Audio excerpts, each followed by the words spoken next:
ज्ञानी नहीं है मौलाना साहब। इंडिया वन में आपको हार्दिक स्वागत करते हैं। आइए देखते हैं मजा आएगा। तो लाइक नहीं, आपसे बड़े ज्ञानी है इस मामले में। 340, 341, 342 में आपके नेता को नहीं पता।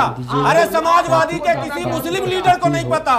अच्छा लगे ज्यादा ज्ञान रखता हूँ मैं, इसलिए मैं कह रहा हूँ 18% मुसलमानों को ये शब्द था या नहीं था सर? बिल्कुल। अब हमारी पार्टी ने अगर तो कहाँ है जरा दिखाइए। बात से हम कहाँ कर रहे हैं? 27 में 18 हमको दे दीजिएगा। 80% अरे मुस्लिम को फिर कितना बचेगा? जाओगे तब तो फिर अमित शाह जी सही कह रहे हैं, तुम्हारा काट के दिया जा रहा है, ये बात हो जाएगी ना। आप हमको 18 कैसे दीजिएगा, समझा दीजिए। एक सेकंड रुक जाओ, एक सेकंड रुक जाओ बस। हमने तो पिछड़ी जातियों का कुछ 17 जातियों को हमने एससी में करने के लिए भेजा था, जिसमें निसाब भी थी, जिसमें तमाम और भी जातियां थी। उनको तो बनाया नहीं, उनको तो एससी में कन्वर्ट नहीं होने दिया इन सरकारों ने। तो वो आपके पार्टनर बने हुए जिन्होंने प्रतिबंध लगाया 341 पर। कई सारे एजेंट इस पे भाजपा को ना करिए, कांग्रेस रूल क्यों कर रहे हैं? कांग्रेस 10 अगस्त 1950 की तो कांग्रेस ने काम किया ना, आपके पार्टनर है ना बगल में। तो अभी पता चलेगा कि पूर्णिमा जी को लगेगा मनोज। अब आप कर लिए कि हमने तो भेजा था लिस्ट 341 का, वो तो आपने सही भेजा, मैं मान रहा हूं, लेकिन 18 कैसे पूरा कर रहे थे? हम पूरा कर लेंगे, परेशान मत हो। मोदी जी कब से जो आप मांगना कब हो मांग लो कीजिएगा? आप। अब सत्ता में आप आ रहे हैं क्या? मनोज कर लेंगे, जब सत्ता आएगी हम कर लेंगे, आप परेशान मत हो। मूल बात ये है मनोज जी, मूल बात क्या है? मनोज जी मूल बात क्या है? सुनिए सर, मनोज जी मूल बात क्या है? यहाँ पर आप फंस लिए सर, इसलिए फंस लिए क्योंकि बात यहाँ पर यही हो रही है कि चुनावों से पहले अपीजमेंट है, चुनावों से पहले घोषणा पत्र में वो बातें हैं जिनको चुनाव जीतने के बाद पॉलिटिकल पार्टीज भूल जाती हैं, क्योंकि अभी मजा आएगा ना। कौन है ये लोग, कहां से आते हैं? उनको वोट मिल जाता है और मुस्लिमों को वोट बैंक समाजवादी पार्टी ने माना है। अगर उस पर काउंटर लेकर बीजेपी ये कहती है कि एक रहेंगे तो सेफ रहेंगे, बटेंगे तो कटेंगे, फिर इसमें समस्या क्या है साहब, ये बताइए जरा मुझे। सिर्फ मुसलमानों के लिए काम करती है। मैं आपसे अनुरोध करूंगा, मैं आपको केंद्र सरकार की उन योजनाओं की सूची भेजूं सर, मैं आपको केंद्र सरकार की उन योजनाओं की सूची भेजूं जो सिर्फ मुस्लिमों के लिए चलाई जाती है? आपके पास है वो लिस्ट जो सिर्फ मुस्लिमों के लिए है, स्कॉलरशिप से लेके और बाकी तमाम योजनाएं के लिए चलता है, मुसलमानों के लिए? मैंने कहा केंद्र सरकार स्पेसिफिकली सर, स्पेसिफिकली मैं कह रही हूँ। धनंजय जी, धनंजय जी आइए बीच में जरा, धनंजय जी आइए बीच में जरा। और ये 10 सेकंड, अच्छा बोलिए पहले गुलाम साहब। 10 सेकंड मनोज जी बोलिए। गुलाम साहब भाजपा कहती है कि समाजवादी पार्टी मुसलमानों के लिए समर्पित है, तभी तो आपने हमसे बदायूं और मुरादाबाद छीन लिया। यहाँ तो हमारे सांसद थे ना जीते हुए, आपने अपना थोप दिया भाजपा से डरा डरा कर, तो आप भी तो डरा रहे हैं। भाजपा आपको मुस्लिम परस्त कहती है और आप हमको कहते हैं खबरदार जो भाजपा को लाए ये सीट छोड़ो वो सीट छोड़ो, विधानसभा और लोकसभा से वापस बाहर निकलो।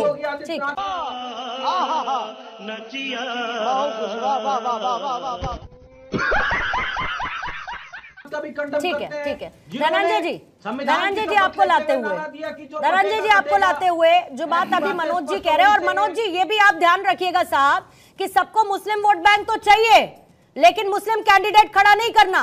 महाराष्ट्र के इतिहास में मुस्लिम कैंडिडेट को खड़ा करने का नंबर सब पार्टीज का कितना रहा ये आपको पता होगा या मैं बता दूं?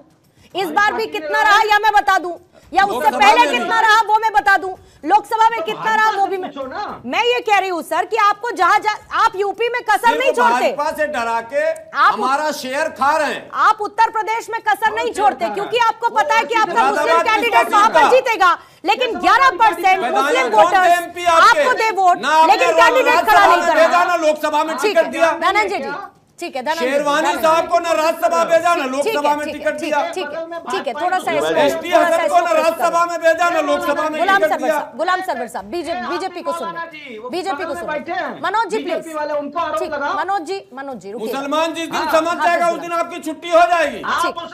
ठेकेदार नहीं हो तो कौन समझाएगा? मौलाना समझाएंगे, धर्मगुरु समझाएंगे जो ये कहते हैं कि इनको वोट दे दीजिए। नहीं समझाएंगे ना सर, वो नहीं समझा रहे ना, वो कुछ और समझा। मनोज जी जरा थोड़ा सा समय दीजिए। का कॉपीराइट नहीं होना चाहिए मुसलमानों पर। ठीक है, मुसलमानों को स्वतंत्र होना ठीक है, चाहिए। ठीक है, ठीक है, ठीक है। जो अच्छा होगा उसको देंगे। धनंजय जी आइए, डराकर वोट लीजिएगा। धनंजय जी आइए, फिर उसके बाद पूजा जी आपके पास आती है। धनंजय जी ठीक है, मनोज जी प्लीज, मनोज जी मुद्दे पर वोट लीजिए। गुलाम सरवर साहब, 50,000 मिला क्या डिबेट कराने का? गुलाम सरवर साहब प्लीज, और कोई ज्यादा बात मिला क्या? अब नो मोर काउंटर्स। गुलाम सरवर साहब प्लीज, धनंजय जी आपको लाते हैं। पूर्णिमा जी देखिए, कहते हैं ना कि झूठ बोला है तो उस पर कायम रहो जफर, आदमी को साहिब किरदार होना चाहिए। लेकिन समाजवादी पार्टी का पूरा किरदार शर्मसार करने वाला है। किसको अपनाऊं मैं, किसको छोड़ूं जफर? अगर ये कह रहे हैं कि 27% में 18% मुसलमानों को दे देंगे, तो ये ओबीसी का हकमारी कर रहे हैं, SC ST की हकमारी कर रहे हैं।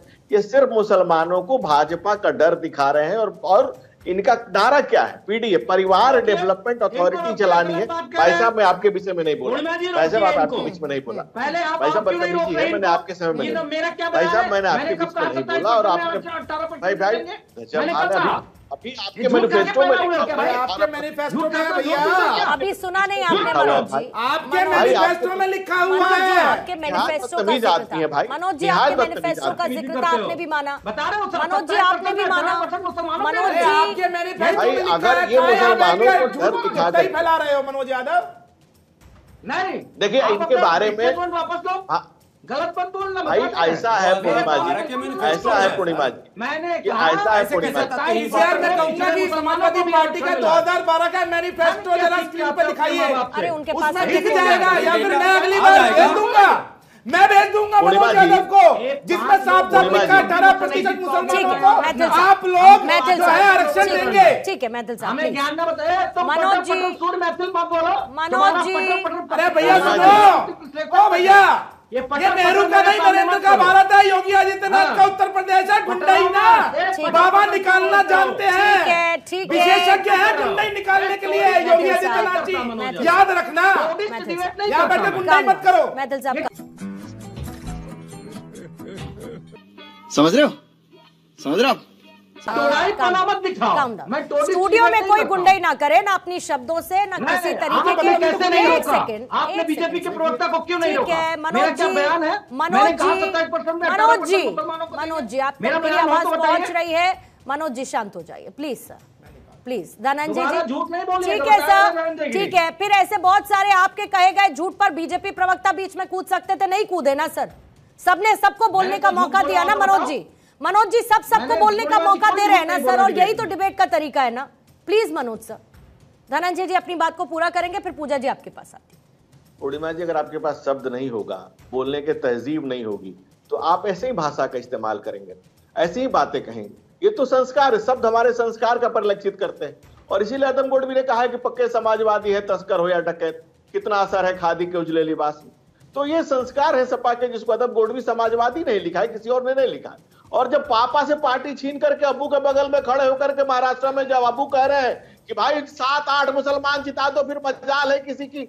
और भाई आप क्या कर रहे हैं? कौन सी किसकी बात कर रहे हैं?